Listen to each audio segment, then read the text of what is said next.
အားလုံးပဲမင်္ဂလာပါခင်ဗျာမိဖို့ထဲမှာနားဆင်ပါ Listen in the Kitchen အစီအစဉ်ကနေပြီးတော့ပြန်လည်ကြိုဆိုလိုက်ပါတယ်ဒီအစီအစဉ်ကတော့အစားအသောက်နဲ့ကြံပါကြီးကြောင်းကိုစားလိုက်တဲ့အစားအသောက်နဲ့ကိုခန္ဓာကိုယ်ထဲမှာ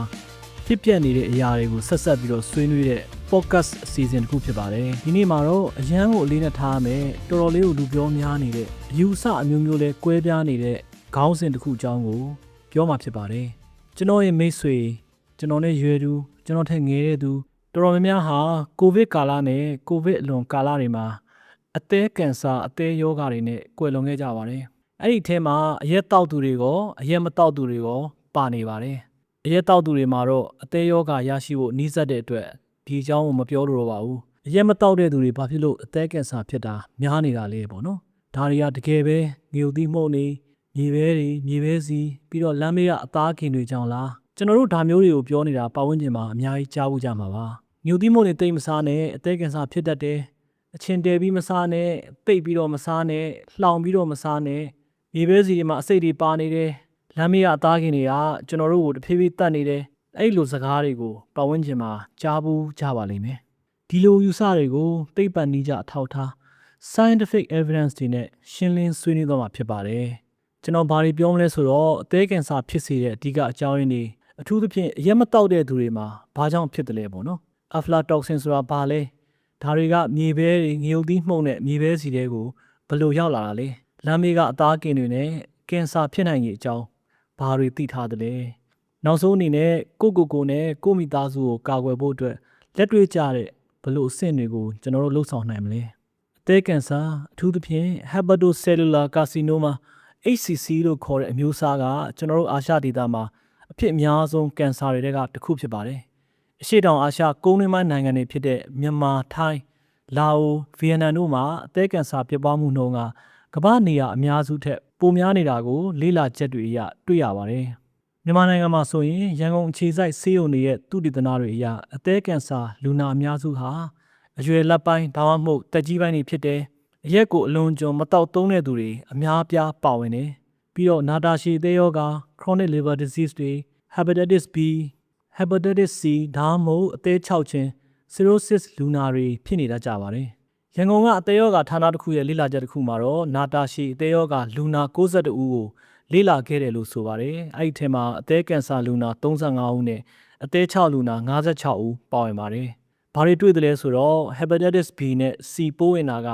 အသည်းကင်ဆာရဲ့အဓိကအကြောင်းရင်းတွေဖြစ်နေတယ်။ဒါပေမဲ့တီးနှံတွေရဲ့မှုကနေဖြစ်တဲ့ aflatoxin B1 အဆိပ်ကိုလည်းအဲ့ဒီလူနာတွေရဲ့သွေးထဲမှာအနှဲငယ်တွေ့ရှိခဲ့ကြပါတယ်။ဒါကြောင့်ကျွန်တော်တို့ပြောနိုင်တာကတော့အရက်ကတူဦးရဲသောဗီလီမဟုတ်ပါဘူး။လူနာအများပြအတွက် virus ပိုးကြောင့်ဖြစ်တဲ့အသည်းရောင်ခြင်း viral hepatitis နဲ့အခြားအချက်တွေကပိုပြီးအရေးကြီးနေပါတယ်။ aflatoxin အကြောင်းကိုခဏနေကြရင်ပြောပါမယ်။ပထမဆုံးရှင်းရှင်းလင်းလင်းပြောချင်တာကတော့အရက်မတောက်ရင်တော့မှအသည်းကင်ဆာဖြစ်နိုင်ပါတယ်။အထူးသဖြင့်ကိုယ်မှာ hepatitis B သို့မဟုတ် C ရှိနေရင်ဒါမှမဟုတ်အဝလွန်တာနဲ့ဆီးယူကြောင့်ဖြစ်တဲ့အဆီဖုံးအသည်းယောဂါnon-alcoholic fatty liver disease တွေရှိနေပေါ့ဒါကြောင့်အသည်းကင်ဆာဟာအရက်ကြောင့်ပဲလို့ကြားတာနဲ့ဒါဟာပထမဆုံးလွဲမှားတဲ့အယူဆဖြစ်သွားပါပြီကမ္ဘာလုံးဆိုင်ရာအသည်းကင်ဆာဖြစ်စေတဲ့အဓိကအကြောင်းရင်း၃မျိုးကိုမြန်ဆွေးနွေးကြည့်ကြအောင်နော်အဲ့ဒီချက်တွေကအရက်တောက်သည်ဖြစ်စေမတောက်သည်ဖြစ်စေလူတိုင်းနဲ့သက်ဆိုင်ပါတယ်ကမ္ဘာတစ်ဝန်းမှာနာတာရှည် hepatitis B HBV နဲ့ hepatitis C HCV ပိုးဝင်တာတွေကအသည်းကင်ဆာရဲ့အဓိကအကြောင်းရင်းတွေဖြစ်ဆက်ပြီးတော့ရှိနေပါတယ်။ဒီ virus တွေကနှစ်ပေါင်းများစွာကြာအောင်အသည်းဆဲတွေကိုဖျက်ဆီးပြီးတော့အသည်း6ခြင်း cirrhosis ကနေတဆင့်ကင်ဆာအထိဖြစ်စေနိုင်ပါတယ်။မြန်မာနိုင်ငံမှာလည်းလေးလာတွေ့ရှိချက်တွေအရအသည်းကင်ဆာလူနာအများပြားဟာ hepatitis B ဒါမှမဟုတ် C positive ဖြစ်နေကြတာကိုတွေ့ရပါတယ်။ aflatoxin ဆိုတာကမှုန်ကနေဖြစ်တဲ့အဆိပ်ပါအထူးသဖြင့် Aspergillus flavus နဲ့ Aspergillus parasiticus လိုမျိုးမှုန်တွေကနေထုတ်လုပ်တဲ့အဆိပ်တောက်တွေဖြစ်ပါတယ်။အဲ့ဒါတွေကနှွေးထွေးပြီးတော့စိုးစွတ်တဲ့အခြေအနေတွေမှာစိုက်ပျိုးတဲ့အခါဒါမှမဟုတ်တူလောင်တဲ့အခါမြေပဲပြောင်းဟင်းခတ်အမွှေးကြိုင်တဲ့အခြားခေါက်ပဲတီးနှံတွေကိုမကြာခဏမှုဆွဲစေတတ်ပါတယ်။ aflatoxin B1 ကိုတော့ group 1 carcinogen အဖြစ်သတ်မှတ်ထားပါတယ်။ဆိုလိုတာကတော့လူသားတွေမှာကင်ဆာအထူးသဖြင့်အသည်းကင်ဆာကိုဖြစ်စေတယ်လို့သိထားတဲ့အရာပါ။လူတွေကတကြားဓာတ်များတဲ့အဆီဓာတ်များတဲ့ ultra processed food တွေကိုပိုစားလာတာဖြစ်တဲ့အတွက်အဆီဖုံးအသည်းယောဂါ non-alcoholic fatty liver disease NAFLD ကလည်းကမ္ဘာတစ်ဝန်းမှာတိုးလာနေပါတယ် NFL ဟာအရက်လုံးဝမတောက်ဖူးသူတွေမှာတော့အသေး6ချင်းအသေးကန်ဆာအထိတိုးတက်ပြောင်းလဲနိုင်ပါတယ်ဒီထက်ပိုပြီးတော့စိုးရိမ်စရာကောင်းတဲ့ပိုင်းကတော့ hepatitis B ရှိနေပြီးသားလူတစ်ယောက်ကaflatoxin နဲ့ထိတွေ့မှုရှိတဲ့အခါမှာအသေးကန်ဆာဖြစ်နိုင်ခြေကိုအစာပေါင်းများစွာတိုးမြင့်စေနိုင်ပါတယ်အချို့အချက်လက်တွေအရဒီနှစ်ခုပေါင်းစပ်လိုက်တဲ့အကျိုးသက်ရောက်မှုကတစ်ခုတည်းဖြစ်ခြင်းထက်10ဆမကပိုများနိုင်တယ်လို့ဆိုပါတယ်ဒါကြောင့်မြန်မာနိုင်ငံကငြိုသီးမှုမြေပဲဒါမှမဟုတ်မြေပဲစီအကြောင်းပြောတဲ့အခါမှာ aflatoxin exposure အကြောင်းကိုပြောနေကြတာဖြစ်ပြီးတော့အထူးသဖြင့် hepatitis B ဒါမှမဟုတ် C ရှိနေတဲ့အသေးမခိုင်မာသူတွေအတွက်ပိုအန္တရာယ်ရှိနေတာကိုပြောတာဖြစ်ပါတယ်။ကောင်းပြီငြိုသီးမှုကကျွန်တော်တို့ကိုအသေးကင်ဆာဖြစ်စေတာလား။မြေပဲနဲ့မြေပဲစီတွေက aflatoxin တွေနဲ့ပြည့်နေတာလား။ aflatoxin ကမျက်စိနဲ့မမြင်ရပါဘူး။အနံ့အရသာလည်းလုံးဝမရှိပါဘူး။ဒါကြောင့်အလွန်အန္တရာယ်များတယ်လို့ပြောတာပါ။ကမ္ဘာလုံးဆိုင်ရာခံမှန်းချက်တွေအရတော့ aflatoxin ဟာကမ္ဘာတစ်ဝန်းကအသေးကင်ဆာဖြစ်ရတဲ့ရဲ့3%ကနေ20%အထိတာဝန်ရှိနေပါတယ်အထူးသဖြင့်အစားအစာတူလောင်မှုခက်ခဲပြီးတော့စီးမြင်စည်းကမ်းအားနည်းတဲ့အာဖရိကနဲ့အာရှဒေသတွေမှာအဖြစ်များပါတယ်မြန်မာနိုင်ငံမှာတော့ aflatoxin အဆိပ်သင့်မှုကပြောင်းတဲ့အခြားသီးနှံတွေအပါအဝင်ပြည်ပပို့ကုန်ပြည်တွင်းစားသုံးရန်အတွက်ပါစိုက်ပျိုးတဲ့စိုက်ပျိုးရေးထွက်ကုန်မျိုးစုံမှာတွေ့ရှိထားပါတယ်အထူးသဖြင့်ငရုတ်သီးနဲ့ငရုတ်ကောင်းထုတ်ကုန်တွေဟာမြမဟင်းရတွေရဲ့အခြေခံစိတ်ပိုင်းဖြစ်ပြီးတော့ဟင်းအတုပ်အချင်းအဲ့ဒါတွေမှာနေတိုင်းသုံးကြပါတယ်မြန်မာနိုင်ငံမှာစားသုံးနေတဲ့ငရုတ်သီးနဲ့ငရုတ်ကောင်းထုတ်ကုန်တွေပေါ်2024ခုနှစ်ကပြုလုပ်ခဲ့တဲ့ risk assessment အန္တရာယ်အကဲဖြတ်ခြင်းအရာအဲ့ဒီထုတ်ကုန်တွေက aflatoxin ကြောင့်အသေးကင်ဆာဖြစ်နိုင်ခြေဟာလူတစ်သိန်းမှာတစ်နှစ်ကို 0.042 ကနေပြီးတော့0.047 လောက်ပဲရှိတယ်လို့ခန့်မှန်းထားပါတယ်ဒါပေမဲ့အခြားအသေးကင်ဆာဖြစ်ပွားနှုန်းနဲ့ရှင်နေပေမဲ့တုံညတော့မဟုတ်ပါဘူးအခြားနိုင်ငံတွေကလိလာချက်တွေမှာလည်းငြိုသီးမှုန့်ကိုနေပူလှမ်းပြီးတော့ဆိုစွတ်တဲ့အခြေအနေမှာသိမ်းဆည်းတဲ့အခါမှာ aflatoxin နဲ့ ochratoxin A တို့လိုမှုအဆိပ်တွေပါဝင်နိုင်ပြီးတော့ညဉ့်ညမ်းနိုင်တယ်ဆိုတာကိုလေ့လာတွေ့ရှိရပါတယ်ငြိုသီးကိုနေတိုင်းနည်းနည်းလေးပဲဖြူစားတဲ့အခါမှာငြိုသီးတစ်ခုတွေကနေရတဲ့ aflatoxin exposure ကမြေပဲဒါမှမဟုတ်ပြောင်းလိုမျိုးအဓိကအစားအစာတွေကနေရရှိတာထက်အလေးချိန်အများကြီးနည်းပါတယ်ရိုးရိုးလေးကြည့်လိုက်ရင်တော့ငြိုသီးကိုနည်းနည်းလေးပဲစားလို့ဖြစ်ပါတယ်ဆိုလိုတာကတော့ငြိုသီးမှုန့်မှာ aflatoxin ပါနိုင်ပေမဲ့သူကြီးတက်တက်ကအသေးကင်ဆာရဲ့အဓိကမောင်းနှင်အားတော့မဟုတ်ပါဘူးအခုအသေးကင်ဆာနဲ့ပိုပြီးဆက်ဆက်နေတဲ့မြေပဲနဲ့မြေပဲစီအကြောင်းကြည့်အောင်ပါ2023နှစ်ကလေ့လာတွေ့ရှိချက်အရဒစိမ့်မပါတဲ့တန်မုံတွေပလတ်စတစ်ဘူးတွေနဲ့ရောင်းနေရှိတဲ့ထုတ်ပိုးမှုမရှိတဲ့မြေပဲစီ and package peanut oil တွေကအစီထဲမှာ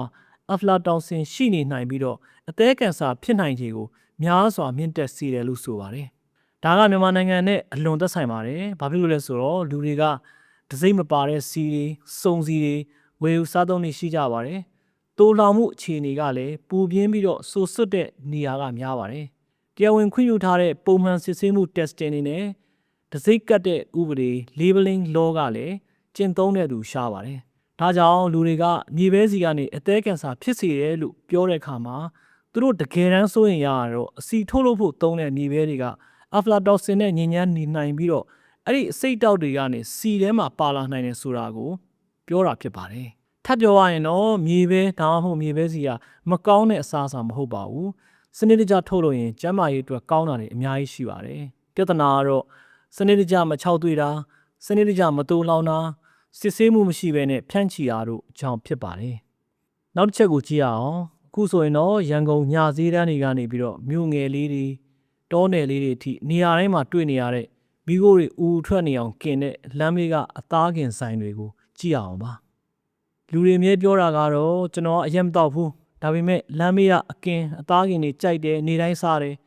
ဒါတွေကရောအသေးကန်ဆာဖြစ်စေနိုင်သလားပေါ့နော်အသားကင်တွေမှာအဓိကအန္တရာယ်2မျိုးရှိပါတယ် chemical risk လို့ခေါ်တဲ့ဓာတုဗေဒအန္တရာယ်နဲ့ microbiological risk လို့ခေါ်တဲ့ပိုးမွှားဆိုင်ရာအန္တရာယ်ဖြစ်ပါတယ်ဓာတုဗေဒအန္တရာယ်များအနေနဲ့ကတော့ PAH နဲ့အခြားကင်ဆာဖြစ်စေနိုင်တဲ့ဓာတုပစ္စည်းတွေပါဝင်နေတာဖြစ်ပါတယ်အသားကိုအပူချိန်မြင့်မားစွာချက်ပြုတ်တဲ့အခါအထူးသဖြင့်မီးတောက်ဒါမှမဟုတ်မီးသွေးပေါ်မှာဓာတ်ရိုက်กินတဲ့အခါမှာ polycyclic aromatic hydrocarbon လို့ခေါ်တဲ့ဓာတုပစ္စည်းတွေဖြစ်ပေါ်လာစေနိုင်ပါတယ်pH တွေကအသားတွေကအဆီနဲ့အရည်တွေကမီးသွေးဒါမှမဟုတ်ထင်းနှုံးပေါ်စီးကြတဲ့အခါမှာမီးခိုးတွေဦးထွက်လာပြီးတော့အဲ့ဒီမီးခိုးတွေထဲမှာကာဗွန်လို့ခေါ်တဲ့ဓာတုပစ္စည်းတွေပါဝင်ပါတယ် အဲ့ဒီမီးခိုးတွေကအသားရဲ့မျက်နှာပြင်ကိုဖုံးသွားပါတယ်။ benzo a pyrin လိုမျိုး pH တချို့ကလူသားတွေအတွက်ကင်ဆာဖြစ်စေတယ်လို့သိထားတဲ့ဒါမှမဟုတ်ဖြစ်နိုင်ခြေရှိတဲ့ဓာတုပစ္စည်းတွေဖြစ်ပါတယ်။မီးခိုးအလွန်များတဲ့မီးသွေးနဲ့အလွန်ကျွံกินထားတဲ့အသားကိုများများစားသုံးတာဟာအထူးသဖြင့်အစာချေစနစ်ကင်ဆာ digestive system ကင်ဆာတွေဖြစ်နိုင်ခြေတိုးလာတာနဲ့ဆက်ဆက်နေတယ်ဆိုတဲ့အထောက်အထားတွေရှိပါတယ်။ချက်ချင်းกินစားတဲ့အသားတိုင်းကိုကင်ဆာဖြစ်စေတယ်လို့မဆိုပါဘူး။ဒါပေမဲ့အသားကိုအမြဲတမ်းမဲသွားတဲ့အထိကျွန်းသွားတဲ့အထိกินရင်အသားกินတဲ့တံများကိုမတန်ရှင်းမဲနဲ့ပြန်သုံးရင်အဆီတွေကမီးတော့ပေါ်ကိုစင်ဆက်မပြတ်စီးကြနေရင်ဒါဆိုရင်တော့ pH ပမာဏကတော်တော်လေးမြင့်မားနေနိုင်ပါတယ်။အဲ့ဒီ pH တစ်ခုတည်းကြောင့်လည်းအသက်ကင်ဆာတီးသန့်ဖြစ်စေတယ်ဆိုတဲ့ခိုင်မာတဲ့အထောက်အထားမရှိပေမဲ့သူတို့ကလူတွေရဲ့ DNA ကိုပျက်စီးစေပြီးတော့ကင်ဆာဖြစ်နိုင်ခြေကိုအထောက်ပံ့ပေးပါတယ်။နောက်တစ်ခုကတော့ပိုးမွှားဆိုင်ရာအန္တရာယ်ပါဘက်တီးရီးယားနဲ့တန်ရှင်းမှုလို့လည်းပြောလို့ရပါတယ်။ဓာတုဗေဒအန္တရာယ်တွေအပြင်လေးလာချက်တော်တော်များများမှာတော့လမ်းမေးအစားအစာရောင်းချသူတွေရဲ့စားတောက်ကုန်ဘေးကင်းလုံခြုံမှုအလေးချင်းအားနည်းခြင်းကိုထောက်ပြထားပါတယ်။လမ်းမေးအစားအစာရောင်းချသူတွေနဲ့ပတ်သက်တဲ့လေးလာချက်တစ်ခုအရလူတွေကစားတောက်ကုန်ဘေးကင်းလုံခြုံမှုဆိုင်ရာအသိပညာနည်းပါးကြပြီးတော့လက်ဆေးတာစားတောက်ကိုတိုးလောင်တာ cross contamination လို့ခေါ်တဲ့กินပြီးသားနဲ့မกินရသေးတဲ့အစားအသောက်ပုတ်တိုးနေတဲ့အစားအသောက်နဲ့ကောင်းတဲ့အစားအသောက်ကနေဒီလိုအပြန်အလှန်ကူးတဲ့ကူးဆက်ညဉ့်ညမ်းမှုတွေကလည်းစနစ်မကျဘူးလို့ဆိုပါတယ်။ဒါကြောင့်ဘယ်ကလာမှန်းလည်းမသိအတိမတ်ပြုလက်မှတ်လည်းမရှိတဲ့အသင့်ကင်စားလို့ရတဲ့အသားတွေကဝန်းလျှောတာနဲ့အစာအဆိပ်တင်တာလို့ရေလိုအန္တရာယ်တွေပြင် pH နဲ့အခြားညဉ့်ညမ်းပစ္စည်းတွေကိုပုံမှန်ထိတွေ့နေရင်ရေရှည်အန္တရာယ်တွေလည်းဖြစ်နိုင်ပါတယ်။လမ်းမေးအစားအစာတွေအားလုံးကမကောင်းဘူးလို့မဆိုလိုပါဘူး။လမ်းမေးအစားအစာကယဉ်ကျေးမှုအရာရောစီးပွားရေးအရာပါအရေးကြီးပါတယ်။ပြဿနာတွေကတော့အစားအစာကိုဘယ်လိုပြင်ဆင်မလဲဘယ်လိုလောင်စာကိုသုံးတာလဲဘယ်လောက်ကြီးကျက်ထိန်းချုပ်မှုရှိသလဲဆိုတာပါပဲ။ဒါဆိုကျွန်တော်တို့ကလက်တွေ့ဘာလုပ်နိုင်မလဲပေါ့နော်။အရေးကြီးတဲ့အပိုင်းကိုရောက်လာပါပြီ။ကျွန်တော်တို့နေ့စဉ်ဘဝမှာတကယ်တမ်းဘာတွေလုပ်နိုင်မလဲ။သုံးစဉ်ရှိပါတယ်။ကိုယ်တိုင်လှုပ်ဆောင်ရမှာတွေအိမ်သုံးပစ္စည်းဝယ်ယူမှုမှာရွေးချယ်ရမှာတွေကိုယ့်ရဲ့လူမှုအတိုင်းအဝန်းနဲ့တိုင်းပြည်ရဲ့စီးပွားရေးမူဝါဒဆိုင်ရာပြောင်းလဲမှုတွေဖြစ်ပါတယ်။ကိုယ်တိုင်လှုပ်ဆောင်လို့ရတဲ့ဟာကတော့ကိုယ့်အသေးကိုအရင်ကာကွယ်ရပါမယ်။ကိုယ့်အသေးရဲ့အခြေအနေကိုသိရပါမယ်။အသေးကိုမစစ်ဆေးရသေးရင်ဆေးကမ်းမှာ hepatitis B နဲ့ C ရှိနေသလားဆိုတာကိုစစ်ဖို့ဖြစ်ပါတယ်။ B negative ဆိုရင် B ကာကွယ်ဆေးထိုးပါရေရှည်မှာအသေးကင်ဆာကိုကာကွယ်ဖို့အတွက်အရေးကြီးပါတယ်။ကိုယ့်ရဲ့ကိုယ်လေးချိန်နဲ့သွေးရင်းတကြားဓာတ်ကိုလည်းထိန်းချုပ်နိုင်ပါစေ။အဝလွန်ခြင်းနဲ့စီးချိုကြောင့်ဖြစ်တဲ့အဆီဖုံးနေတဲ့အသေးဟာအသေးကင်ဆာကိုဥတည်စေနိုင်ပါတယ်။ရိုးရှင်းတဲ့အဆင့်တွေကတော့ဟင်းသီးဟင်းရွက်နဲ့တည်တည်ဝလံတွေပူစားပါ။တကြားပါတဲ့အဖျော်ယမကာတွေကိုဆင်ကျင်ပြီးတော့တောက်ပါ။စီထဲမှာနှစ်ကြော်ထားတဲ့ deep fry လို့ခေါ်တဲ့အကြော်လှော်တွေလျှော့စားပါ။မီးကျွမ်းနေတဲ့အသားတွေကိုမစားပါနဲ့။အသားကင်စားတဲ့အခါမှာမဲနေတဲ့ကျွမ်းနေတဲ့အနားသက်တွေကိုရှောင်ပါဖြတ်ထုတ်ပစ်ပါ။မီးကျွမ်းနေတဲ့အရေကုန်တွေကိုမစားပါနဲ့ဖယ်လိုက်ပါ။အသားကင်တွေစားရင်လက်ဆက်တဲ့ဟင်းသီးဟင်းရွက်တွေတည်တည်ဝလံတွေနဲ့အတူတူရောစားပါဓာတုအယောင်တွေစိုးထားတဲ့အချင်းရည်တွေထက်စားလို့ရှိရင်တော့လက်ဆက်တဲ့တံမြာသီးအရည်လေးညှစ်ပြီးစားတာပိုကောင်းပါတယ်အစားအသောက်ကိုယုံကြည်စိတ်ချရတဲ့အရင်းမြစ်တွေကနေဝယ်ပါဖြစ်နိုင်လို့ရှိရင် FDA မှတ်ပုံတင်ထားတဲ့တစိမ့်ပါတဲ့ငရုတ်သီးမှုန့်နဲ့မြေပဲကိုရွေးပါဈေးချိုပြီးတော့အယောင်မဲနေတဲ့အနှံ့ထူးဆန်းတဲ့ငရုတ်သီးမှုန့်တွေကိုရှောင်ပါအထူးသဖြင့်တော့စွတ်ပြီးတော့ငရုတ်သီးကခဲနေရင်မာနေရင်မသုံးပါနဲ့အချောက်လှမ်းတဲ့အစားအစာတွေကိုလည်းလေလုံအောင်စနစ်တကျသိမ်းစီပါမြေပဲငရုတ်သီးပဲတွေကောက်ပဲသီးနှံတွေကိုအေးပြီးတော့ခြောက်သွေးတဲ့နေရာမှာထားပါပူပြီးတော့စွတ်ဆိုတဲ့လေကွယ်တဲ့ကြောင်ထဲမှာမထားပါနဲ့ဖြစ်နိုင်ရင်လေလုံနဲ့ဖန်မှုတွေသုံးပါမိုးတက်နေတာတွေ့ရင်အနံ့ဆိုးရင်ပြစ်လိုက်ပါရေဆေးပြီးတော့ချက်စားဖို့မကြိုးစားပါနဲ့မြေပဲစီစားရင်သတိထားပါစနစ်တကျတန့်စင်ထုတ်လုပ်ပြီးတော့အမြဲစစ်ဆေးမှုပြုနေတဲ့